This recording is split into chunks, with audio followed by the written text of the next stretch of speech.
একটা মুসলিম ভূখণ্ডের নেতা কে? তাকে বলা হয় আমির। একটা হলো ইমারতে কোবরা, ইমামতে উজমা, গ্রেট লিডারশিপ, সুপ্রিম লিডারশিপ। আমির, আমরা আমির বলি না, আমির একটা সংগঠনের আমির।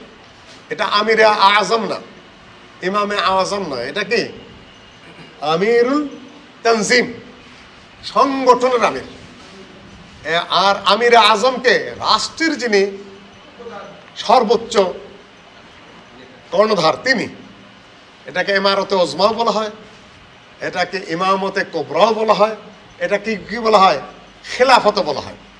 নবী সাল্লাল্লাহু আলাইহি ওয়াসাল্লামের লাশ, তিনি সাল্লাল্লাহু আলাইহি ওয়াসাল্লাম সোমবারে মারা গেলেন, বুধবার সকালে দাফন হলো, মানে মঙ্গল বুধবার ভোরে লাশ পড়ে আছে আল্লাহ নবীর। আগে কোন কাজটা করা হলো?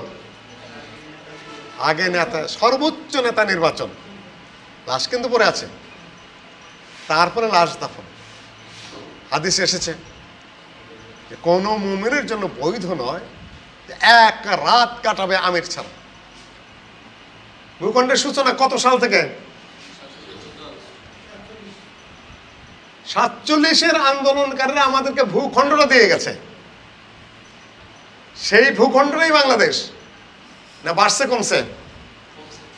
এখন আমরা শুরু করি পরের থেকে, পেটের থেকে শুরু করি ইতিহাস। যে ভূখণ্ডটার মধ্যে আমরা যুদ্ধ করলাম সেই ভূখণ্ড আগেই দিয়ে গেছে আমাদেরকে। আচ্ছা, ভূখণ্ড হয়েছে কি কারণে এইটুকু পাইলাম, সে কারণটুকু আমরা জানি কিনা? এই ভূখণ্ডটুকু আমরা পেলাম কেন? একটা দ্বিজাতি তত্ত্ব, দুই জাতি কে কে? হিন্দু আর মুসলিম। এটা মুসলিমরা পেলে কেন? মুসলিমরা এখানে সংখ্যাগরিষ্ঠ ছিল, মেজরিটি ছিল। লাহোর রেজলিউশন 1940 সালে মুসলিম সংখ্যাগরিষ্ঠ এরিয়া উত্তর পশ্চিম এবং উত্তর পূর্ব, সেইটা নিয়ে আলাদা রাষ্ট্র হবে। প্রথম ছিল দুইটা আলাদা আলাদা রাষ্ট্র হবে, পরে তোমার দিল্লি কনভেনশনে সেখানে 1946 সিদ্ধান্ত হলো না, দুইটা মিলে এক রাষ্ট্র হবে, পূর্ব পাকিস্তান পশ্চিম পাকিস্তান। 1947-এ হলো সেটা, ভুল সত্যের বিচার পরে। আমি ওটা না বলছি না, এই ভূখণ্ডটাই পেয়েছে আমরা, মুসলিমরা সংখ্যাগরিষ্ঠ ছিল তাই। না হলে এইটুকু কি হতো? ভারতের অংশ। এই মূলনীতিটা আমরা কি করেছি? ভুলে গেছি। আচ্ছা, এখন তাহলে আমরা পপুলেশন পেলাম, জনসংখ্যা পেলাম, মুসলিম সংখ্যাগরিষ্ঠ, সার্বভৌম আছে। ব্রিটিশ ডমিনেন্ট কেন বিতর্কের, পলিটিক্যাল সায়েন্স অত সূক্ষ্ম বিতর্কে আমি যাব না। সার্বভৌমত্ব বলতে কি বোঝে? অন্য দেশের কোনো কর্তৃত্ব নাই, আমরা স্বাধীন আমাদের ভূখণ্ডের ভিতরে, অন্যরা আমাদের অনুমতি ছাড়া ঢুকতে পারবে না। এখানে দেশের নাগরিকত্ব লাগবে, আমরা ফ্রিডম ভোগ করি, আমরা সভরেন্টি ভোগ করি। আচ্ছা, তিনটাই আছে, একটা নেই, সেটা কি? আরেকটা লাগবে গভর্নমেন্ট, সরকার। সরকারটা কার? যারা চালায় রাষ্ট্রটা, কোন বিধি, কোন আইন, কোন নিয়ম, কিসের উপরে চালায়? কেউ বলতে পারতেছি না। সংবিধানটা কিসের উপরে ভিত্তি করে লেখা? এইটা নিয়ে আজকে আলোচনা। কল্যাণ রাষ্ট্র কখন হবে? ভূখণ্ড পেয়েছি, জনসংখ্যা আছে, সেখানে আমাদের সার্বভৌমত্ব আছে, সরকার আছে। সরকারটা কোন ধরনের? মুসলিম জনসংখ্যা 90% মুসলিম, তারা ইসলাম গ্রহণ করেছে বলে তারা মুসলিম। কিন্তু শাসনটা, সরকারটা কাদের? আচ্ছা, এখান থেকে আসে। সরকারটা কখনোই জনগণের অনুকূলে হয় নাই। 47-এও হয় নাই, 71-এও হয় নাই, 75 পরবর্তীতেও হয় নাই। কখনোই শাসনটা 90% মুসলিম জনগণের অনুকূলে হয় নাই।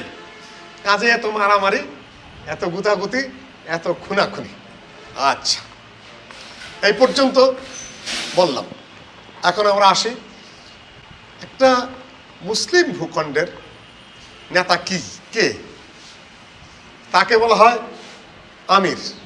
একটা হলো ইমারতে কোবরা, ইমামতে উজমা, গ্রেট লিডারশিপ, সুপ্রিম লিডারশিপ। আমির, আমরা আমির বলি না, আমির একটা সংগঠনের আমির। এটা আমিরে আজম না, ইমামে আজম নয়, এটা কি আমিরুল তানজিম, সংগঠনের আমির।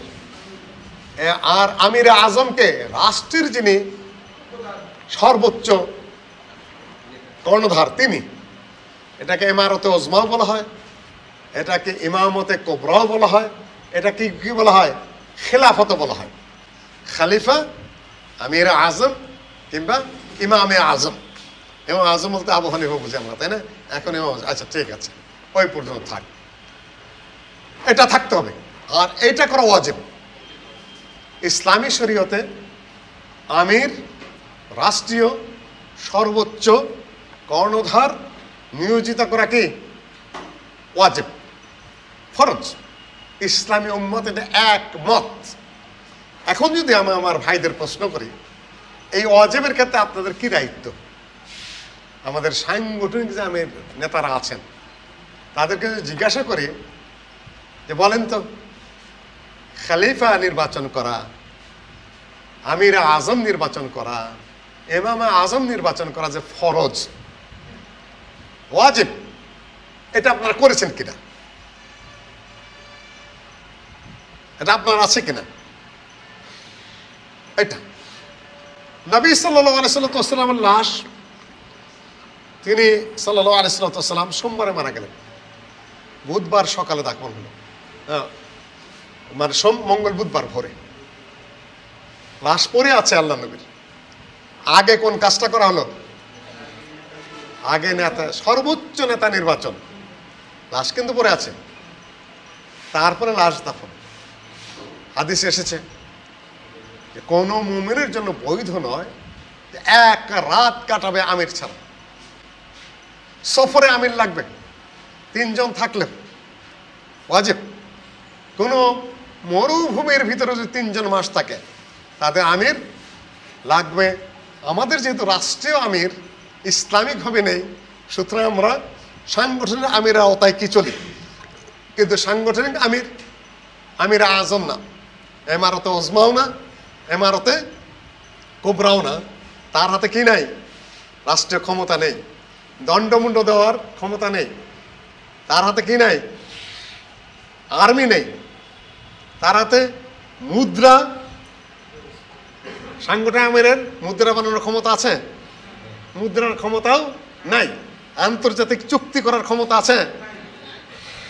নতুন নতুন মনে হচ্ছে আজকে আমার বক্তব্যগুলো নতুনের মধ্যে ঢুকতে হবে।